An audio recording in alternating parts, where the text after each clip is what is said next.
అనేక సంస్థలు ఇన్వాల్వ్ అయినాయి.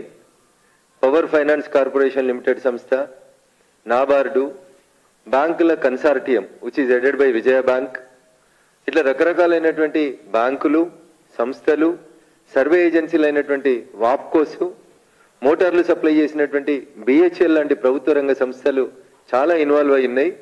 ఇదొక పెద్ద స్థాయి లోపల జరిగినటువంటి కుంభకోణం. కాబట్టి దీని మీద సిబిఐ విచారణ జరిపించాలని చెప్పి నాటి టీపీసీసీ ప్రెసిడెంట్, ప్రస్తుత గౌరవ ముఖ్యమంత్రి యనమల రేవంత్ రెడ్డి గారు భారత ప్రభుత్వానికి లేఖ రాసినాం.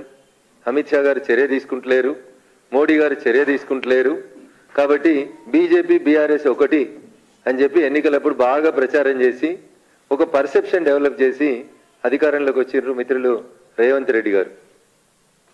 అధికారంలోకి వచ్చిన తర్వాత కథ ఉల్టా తిప్పి ఉల్టా చోరు కొత్వాల్ డాంటే అన్న రీతి లోపల ఈ ఇన్వెస్టిగేషన్ని, ఈ కాళేశ్వరం కథని కాంగ్రెస్ పార్టీ కంచికి చేర్చాలనుకుంటుంది.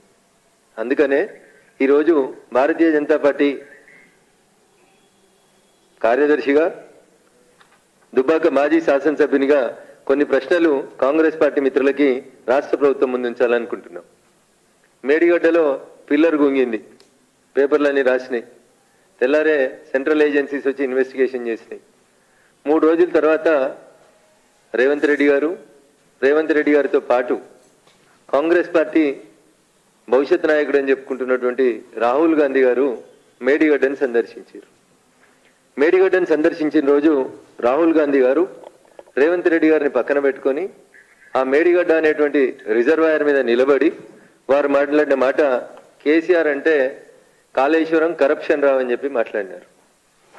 ఇది నేను చెప్తున్న కవిత్వం కాదు, రేవంత్ రెడ్డి గారు చెప్పిన కవిత్వం. వారి నాయకుడు గౌరవనీయులు రాహుల్ గాంధీ గారు మేడిగడ్డ అనేటువంటి కట్ట మీద నిలబడి మాట్లాడినటువంటి మాట, కేసీఆర్ అంటే కాళేశ్వరం కరప్షన్ రావు అని చెప్పారు. ఇదే రాహుల్ గాంధీ గారు అదే మేడిగడ్డ దగ్గర మీడియా మిత్రులతో మాట్లాడుతూ ఏం చెప్పిండ్రంటే, ఇదే పేపర్లో రిపోర్ట్ అయినటువంటి వార్తనే చదువుతున్నా, ఇది నా సొంత కవిత్వం కాదు. ఆ రోజు వారు ఏం చెప్పిండ్రంటే, కాళేశ్వరం ప్రాజెక్టు పేరుతో కేసీఆర్ 1,00,000 కోట్లు దోచుకున్నారని, తాము అధికారంలోకి వస్తే ఆ సొమ్మును వసూలు చేసి ప్రజల బ్యాంకు ఖాతాల్లో జమ చేస్తామని చెప్పి రాహుల్ గాంధీ స్పష్టం చేశారు. అన్న ఇది నా సొంత కవిత్వం కాదు, మళ్ళీ చెప్తామని. చాలాసార్లు టీవీలలోకి వచ్చి కాంగ్రెస్ పెద్దలు అడుగుతారు, జనధన ఖాతాల లోపలికి 15 లక్షలు వచ్చినాయని అడుగుతుంటారు. నాకు తెలియదు మరి, మేము అన్నట్టు ఇక్కడ లేదు. అది మోడీ గారు అన్నట్టు ఒక వీడియో, ఒక ఆడియో చూపెట్టమని నేనైతే ఒక 50 సార్లు అడిగిన, అన్ని టీవీ ఛానల్ చర్చలలో అడిగిన, ఏడు రాలేదు. కానీ ఇది మొన్న అన్న, 4 రోజుల కిందట మేడిగడ్డ గొంగినప్పుడు ఫోటోలు కూడా రాహుల్ గాంధీ గారు, రేవంత్ రెడ్డి ఇద్దరే కనబడతారు, వేరే వాళ్ళు కనబడరు మీకు ఆ కట్ట మీద.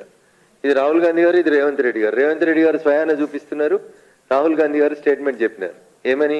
కేసీఆర్ 1,00,000 కోట్లు దోచుకున్నాడు, మేము అధికారంలోకి రాగానే ఆ కేసీఆర్ దగ్గర నుంచి ఆ సొమ్మును కక్కిస్తాం, కక్కించినటువంటి ఆ సొమ్ముని పేద ప్రజల బ్యాంకు ఖాతాలలో వేస్తామన్నారు.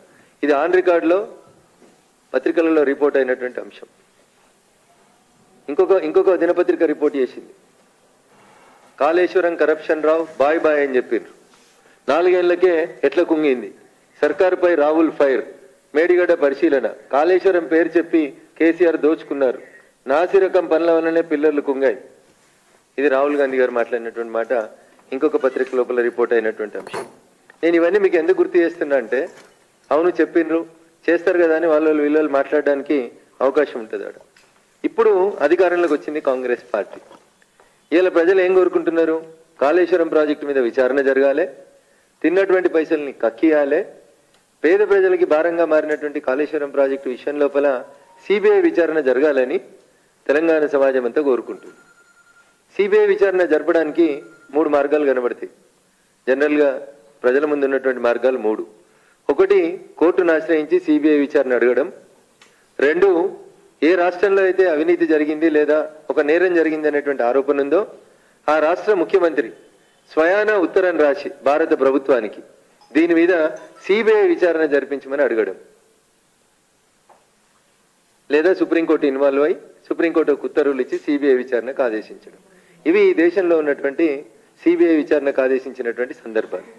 నేను ఇలా కాంగ్రెస్ పార్టీ టీపీసీసీ ప్రెసిడెంట్గా కాళేశ్వరం అంటే వాళ్ళకి ఏటీఎం అని చెప్పి రాహుల్ గాంధీ దగ్గర నుంచి రేవంత్ రెడ్డి గారి దాకా మాట్లాడినారు కదా.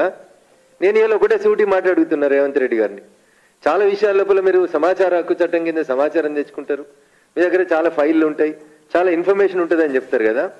మీరు గెలిచి అధికారంలోకి వచ్చి ముఖ్యమంత్రిగా ప్రమాణ స్వీకారం చేసిన మొదటి రోజే నాలాంటి వాళ్ళం ఏం ఎక్స్పెక్ట్ చేసినామంటే రేవంత్ రెడ్డి గారు ఒక ఉత్తరం రాస్తారు భారత ప్రభుత్వానికి, భారత ప్రధానమంత్రి గారికి, in the capacity of chief minister of Telangana 1,00,000 కోట్ల అవినీతి జరిగిందని ఆరోపణలు చేసినటువంటి కాళేశ్వరం ప్రాజెక్టు మీద సిబిఐ విచారణ జరుపుమని ఒక సింగిల్ పేజీ ఉత్తరం రాయడం లోపల, 4 లైన్ల ఉత్తరం రాయడం లోపల రేవంత్ రెడ్డి గారికి ఉన్నటువంటి ఇబ్బంది ఏంది, కలుగుతున్నటువంటి అవస్థ ఏంది అనేది